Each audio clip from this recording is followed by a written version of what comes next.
Thank you very much, Ambassador, for giving us this interview. I'm honored. Thank you. Did you watch Netanyahu's speech last night? I did.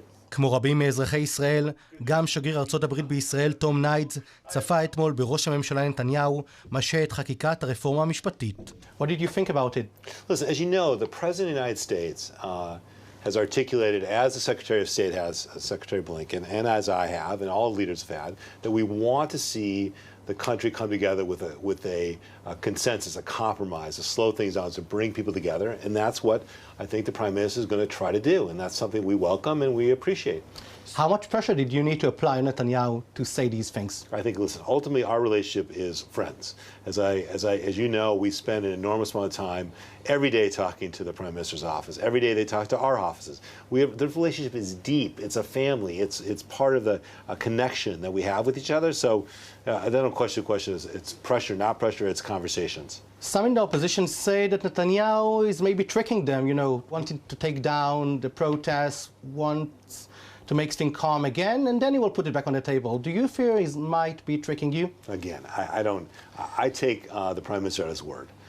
The Prime Minister wants to create some consensus, and he wants to create an opportunity to bring the country together, and we welcome that. ניידס עצמו מספר כי הוא התפעל מההפגנות בישראל וממאות אלפי המפגינים שיצאו להפגין במשך שבועות ארוכים. How beautiful is that? How beautiful is the fact that men and women, old people, young people, go for the reforms, against the reforms, and no one's getting arrested, no one's really getting hurt, thank God. The reality is, this is what Israel is. It's a beautiful living democracy. People can feel strongly, go to the streets, articulate their views, and everything is pretty cool. It should be a beacon of beauty for the rest of the world to watch what's going on in Israel as they debate these very serious issues. לפני כמה ימים שיתף יאיר נתניהו, בנו של ראש הממשלה, ציוץ של עיתונאי האמריקני שבו נכתב כי מחלקת המדינה האמריקנית עומדת מאחורי המחאות בישראל במטרה להפיל את נתניהו. The Prime Minister's son, Yair Netanyahu, said the US is behind these protests. So this is time to answer us. Are you behind these protests? No, it's absurd, okay? The reference is not true. It's sort of ridiculous. When these claims are brought in the air by the Prime Minister's son, that does offend you? Again, I'm not commenting on anyone's kids, okay? That'll be up to him to discuss his children, not me. וכעת, כשהרפורמה המשפטית ירדה מהפרק, לפחות בינתיים, נשאלת השאלה, האם נתניהו יוזמן סוף סוף לבית הלבן? And now that the table is clean, a White House invitation is waiting under the door? Listen, at the end of the day, I said 2 months ago, the Prime Minister will obviously come to Washington. Just to understand, I would bet you the Prime Minister has been to Washington more than every single foreign leader combined, okay? He probably knows the White House better than I do. So he has no lack of invitations to the White House. He and Joe Biden go back almost 40 years, and I have no doubt they'll spend some time together. So when can we expect a joint picture in the Oval Office? I soon, sometime in the near future. No date's been set. Someone said, was it after Passover? I said, after I find my afikomen, then. But I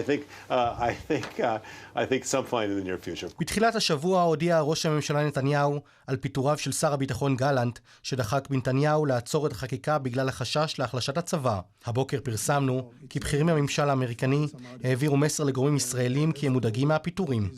When you saw the way that the Prime Minister fired Minister Gallant, what did you think about it?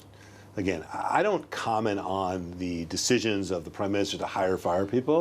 I will say that I've had a very good working relationship with the Defense Minister, and I speak not only for myself, but the United States, but ultimately the hiring and ultimately firing, those decisions are up to the Prime Minister. Would you miss working with Gallant? Oh, I like the Defense Minister. I like him a great deal. I think he's a very smart, shrewd guy. I think he's a great defense minister, and obviously I will hope to work with him as much as possible. And you hope he will stay in the job at the end? Again, this is not my decision. But how much is Gallant's statements regarding the weakness of the army due to these protests? Is it something the U.S. is concerned about? Again, we work, the relationship between the IDF and the Department of Defense and our security agencies are like this. It's like a family. It's together all the time. So we have no anxiety about the relationship, working together and preparing to make sure that both Israel is secure and the region is secure. Thank you very much, Mr. Ambassador. You're welcome.